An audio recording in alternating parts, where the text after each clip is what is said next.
Hey, this is Nato with Fully Automated. And on today's call, what I want to do is I want to talk about lessons that I learned and what I could have done better from starting an agency from scratch. And I'm talking about like zero clients all the way to selling my agency 2 years ago for over seven figures. So maybe this will help somebody that's maybe hasn't started yet.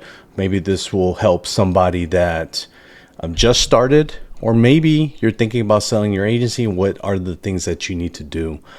Initially, my goal was to, obviously scale my agency, but everything in the beginning is really tough. Just like anything else. When you first start off, it's kind of like, how I explain it is, getting a train going, right? It takes a lot of effort in the beginning to get the train going, but then once it's going, it's pretty much on cruise control unless you start doing the wrong things. And so, yeah, that's what I want to talk about. So I have some notes here that I'm going to go over. And one of the first things that I wanted to talk about was leads, right? Leads for me are pretty much everything, right? Because remember, the insurance product is not hard to sell. You're selling home, auto, maybe some of you guys are selling life insurance or health insurance. Once you learn the product, a lot of times, and let's be straight up, right? Price is a big factor in all of this. When you're selling home and auto insurance, I was taught, have a consultative approach, try to sell them on value. But look, realistically, me selling insurance for a long time, if you're not beating their price or at least coming close, being in the ballpark, none of that stuff matters, right? People are trying to save money. So, obviously we're trying to give them a very good product, meaning a good coverage for their house, for their autos, for their life. But if the price isn't there, if you're like way above everybody else with the same type of coverages, you're not going to win. So the more leads you get, the more at bats you get, right? The more you're going to close, right? You're going to close better if you get 100 leads and you're only closing at 10%, and then the guy that's only getting 10 leads and closing at 30%, right? You're just going to win if you get more leads. So in the beginning, it is hard because you might not have a marketing budget, which I recommend having one. But if you don't, this is some of the things that we did, or I did when I first started my agency, because I started it first. My wife is also an insurance agent, and she joined me a year later. So one of the things that I did in the beginning is pretty much like grinding, right? And it's hitting up your natural market, and your natural market would be friends, family, anything of that sort.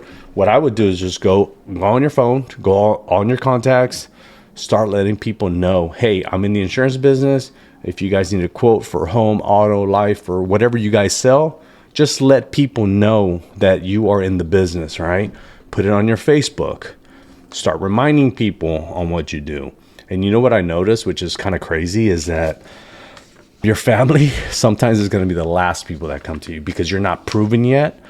Don't take that personally. It's just what it is. I was fortunate that my first clients was actually my mom and my brother. They've always believed in me. So I thank them for that. But not everybody has a family like mine. So just know that, in the beginning, you might not get friends and family, but still let them know that you're in the business, right? Now, once you exhausted your friends and family, what I recommend is going out and trying to get COIs. It will be difficult. And if you guys don't know what a COI is basically a center of influence, someone that's going to give you referrals. For example, when I had my agency, we mainly sold P&C and then cross-sold everything else, right? We wanted loan officers to send us business. We wanted real estate agents to send us business because when they closed on a home, they needed home insurance. And I want to be the guy that they sent it to. And there was a unique way that we did that in order to get a lot of loan officers working for me. And I'll talk about that later. Well, actually, let me bring it up. We used to generate leads for our agency, but we also used to generate leads for our loan officers. So we used to generate leads, new home buyer leads when somebody was wanting to buy a home, and we will give those leads to our loan officers. And that was our value that we're bringing. Well, one of the values, right? The other ones were, we're fast on quotes. We have good prices because we're independent agents, but that was a unique way we were able to get it. In the beginning, might not be able to do that. So just sell yourself, right? Because one center of influence, one loan officer can really change your business. So what I would recommend is, hitting up your natural market, looking for COIs. And if you have a small budget, maybe you can buy leads, or you can do giveaways on Facebook. And let me show you how that works. I actually make fun of giveaway offers because it's just one step above cold calling, which that's another way you guys can generate business, is just start cold calling people. It sucks. I did it. You got to go through a ton of people. It's exhausting, but it does work. Maybe a couple hours to do that. But if you don't have a business, that's pretty much what you have to do. So let me talk about the giveaway. It's basically generating leads, generating Facebook ads in order to give away something. Like, I'm in Houston, giving away Astros tickets, sporting events tickets, concerts, things like that. Now, like I said, I make fun of it, but it does work, but it takes a lot of filtering. So what's going to happen is you're going to run a Facebook ad. And if you guys are interested, I can create a video on how to do that. But for now, let me just give you the strategy. You're going to run Facebook ads to give away something. It could be a gift card. It could be anything, right? Whatever is of value in your area. And then you let people know that, hey, you can win this by just, entering your information, and then you just call them for a quote. And then you can make that even better by letting them know we can get a quote from you, you get more raffles into the giveaway, right? And then actually give something away, and then record that when you're giving something away, or maybe take a picture of the winner.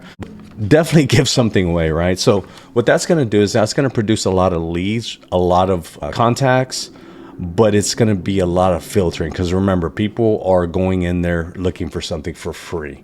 So that's another way. So, but in the beginning, you have to do what you have to do. So that's another way. Let me go. So let's see. So yeah, one of the biggest mistakes is just waiting for marketing to kick in. Instead of just sitting there, sitting at your desk or wherever you're located, make something happen. Prospect for COIs, call, make it a mission that you're going to contact 20 people off your contact list. Make it a mission that you're going to cold call a certain amount of people, because, you got to be active because you don't have a marketing budget. We'll talk about things to do once you have, a small marketing budget, right? All right. So, once you get going a little bit, I'll tell you what the top expenses were for my agency. They were my office, my payroll, that means, everybody that worked for me, and marketing. Those were the top three. So if you can reduce those three, you're winning. If you don't need an office, if I was starting all over, I wouldn't get an office unless I had to. Unless the carriers made me get an office, I wouldn't get one.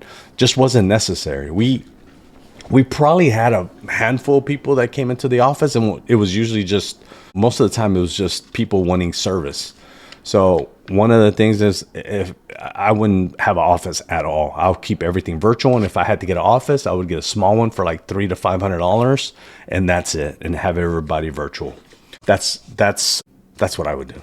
And also payroll. So, obviously you're going to eventually have people that you're going to want to hire. And I do recommend hiring people for the things that aren't making you money, because eventually you're going to need someone to answer the phones, to do customer support, to do data entry, and then marketing. I don't really see marketing as an expense. I see it as an investment, because I know, even for what I do now, is I know if I put $1 into Facebook ads, I'm going to get $7 to $8 back. And the same thing when I had my agency. I knew if I put $1 in, I get $5, $6, $7 back, right? So on the payroll, as far as hiring, right? One of my first hires was for answering the phones and customer service, because that used to take a lot of my time. Every time I had to go answer the phone, it was typically service related, right? And that would take up a lot of my time. I wanted to focus on what made me money, which was talking to clients for sales and prospecting loan officers. That was all I had to focus on. But if you can't afford one, maybe a virtual assistant might help, because you can get those for $500, $600, $700. And one of the websites I use, if you want to get someone overseas, is onlineph.com. You can get someone for the Philippines to work for you for like $500, $600, at least to answer the phones. So that's an option. Or you can hire someone in-house, right? Someone that's, and eventually you want to hire someone that's licensed, right, to help you with the customer service part of it. Okay. But hiring slow, right? Make sure you have the budget for it. And one of the mistakes I think people make is taking too long to make that first hire, because you can't answer every phone call. You can't do all the customer service and do the sales and marketing. In order to scale, you got to take some of that stuff off your plate. And the stuff you want to take off your plate is the things that are not making you money, which is answering the phone. Unless it's a sales call, they can transfer it right to you, right? They can filter the calls for you, and customer service. So, and then marketing, we talked a little bit about marketing as far as like when you're first marketing, start with a smaller budget. All right, let's see where we're at here. Okay. Oh, one of the important things that you guys want to start doing ASAP, I'm talking about even before your first hire, is start creating SOPs from day one, right? And I'm going to tell you, there's a software called Loom. It's going to be your friend. You guys can use Google, Zoom, or whatever, but I like to use Loom in order to create these SOPs. All right, first, let's talk about what SOPs are, right? SOPs are standard operating procedures. When I was in the Navy, we had SOPs for literally everything. And the reason why is because we wanted to make sure that we can just give someone a piece of paper and they could perform a actual task step by step and get it complete, right? You want to do that for your agency. You want to create standard operating procedures for everything you do. How to answer the phone, what to say, how to quote from each carrier, how to do the customer service part. You want to break down every single thing. So I'll give you an example.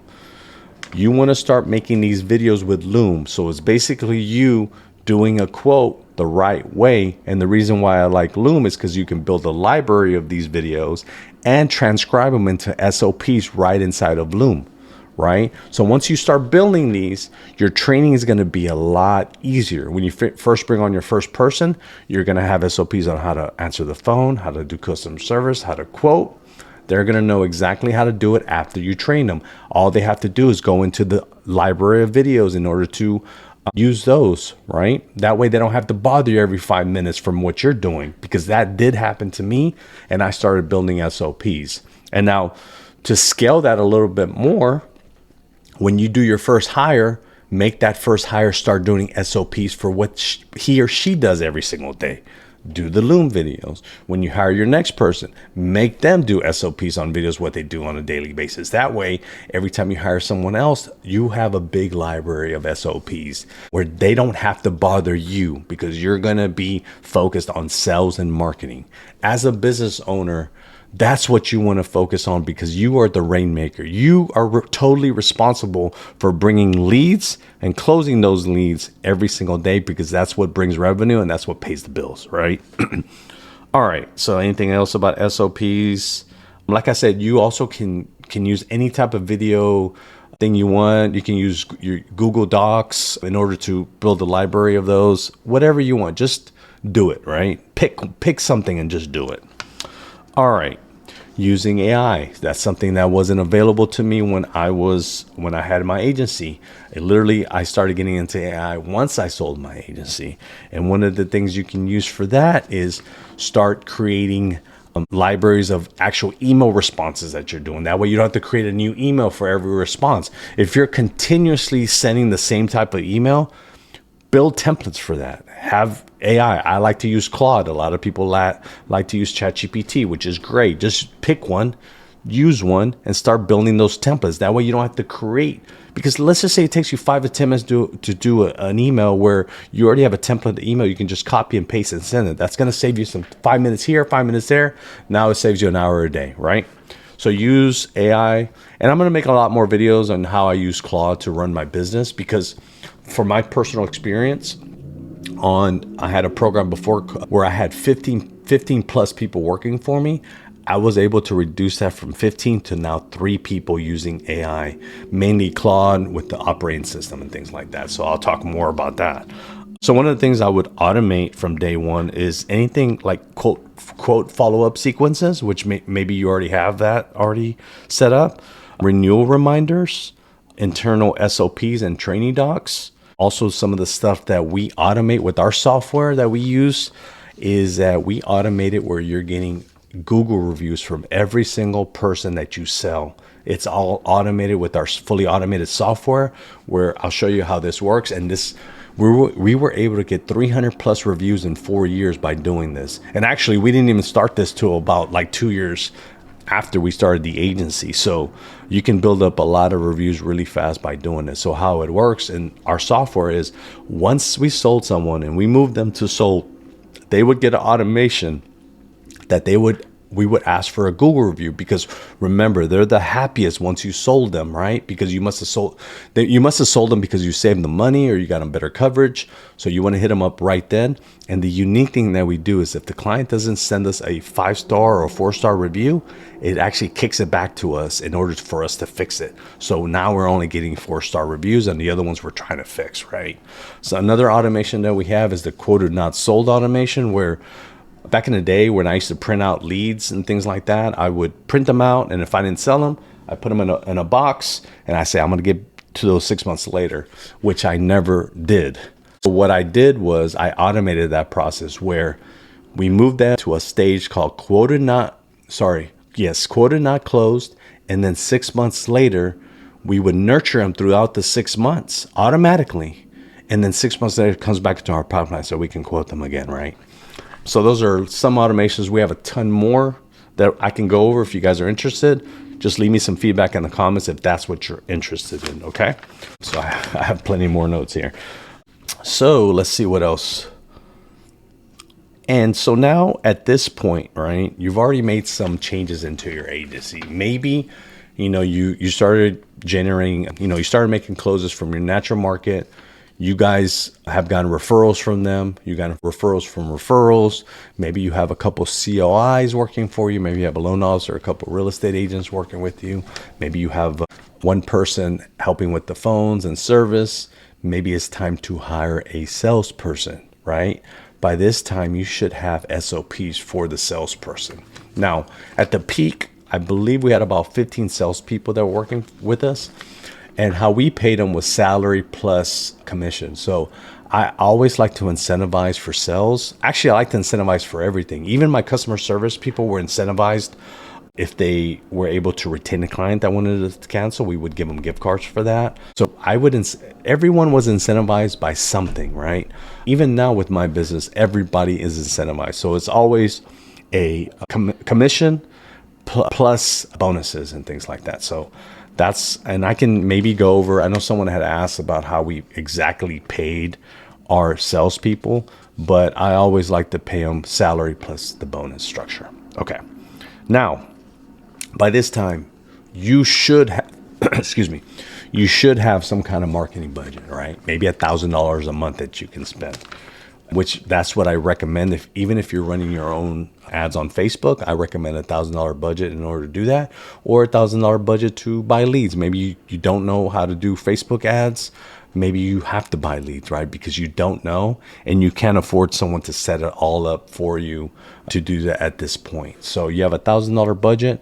Make sure you start testing some of these places, some of these lead vendors.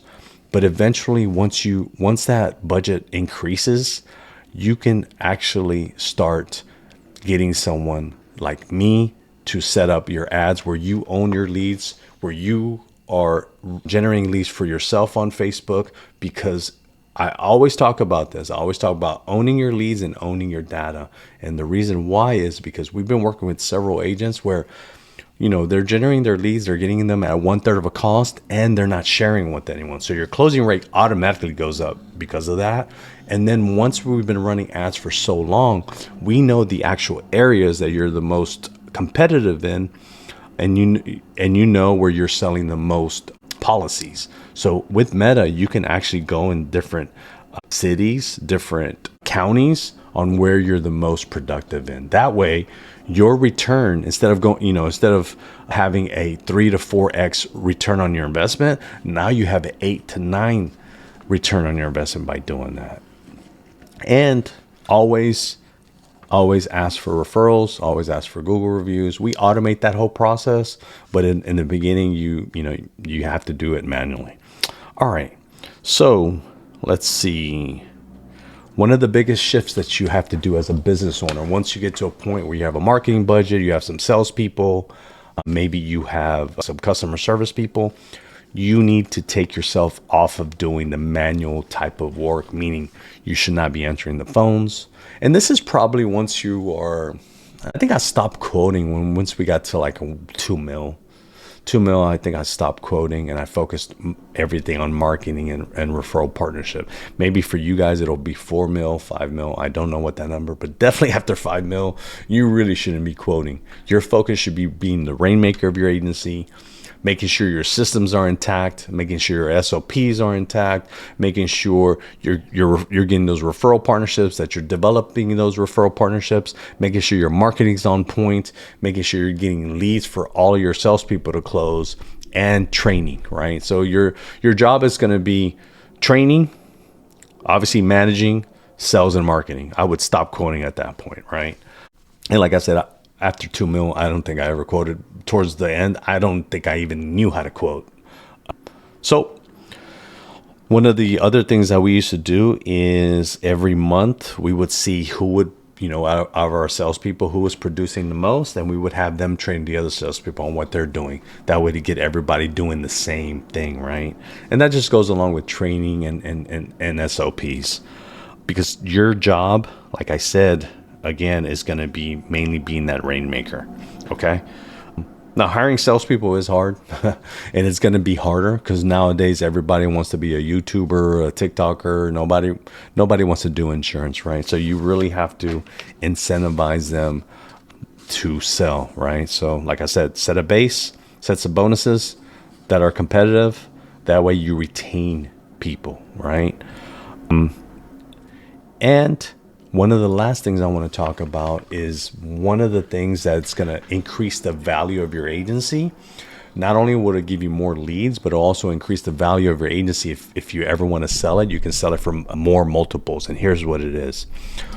You want to start creating digital assets for your agency in order to increase the value and bring in more leads. Let me give you an example. One of the things that we do is we set up a lead generating system where you guys generate your own leads, right? I charge you for a setup. That is something that you can sell with your agency when you leave. You can say, hey, I have this size book, but I have 500 leads coming in from my Facebook ads that you guys would own, right? That's one digital asset. Another one would be if you guys have your own Google My Business with the reviews that I talked about. Once you're ranked in your area, for example, I was ranked #1 for home insurance in a suburb of Houston. I was able to sell that also on top with my agency because that used to bring us 10 to 15 deals, not leads, deals every single month by being ranked on Google local, right? Not SEO nationwide, locally on Google when someone search home insurance, the suburb, right? I can talk about getting ranked, but most of the things is just getting a lot of reviews, right? That's one of the tips. And then your website could be also a digital asset, which a lot of times, if some of you guys go too far on your website because you guys will spend a lot of money on a website. It kind of reminds me of like a business card, right?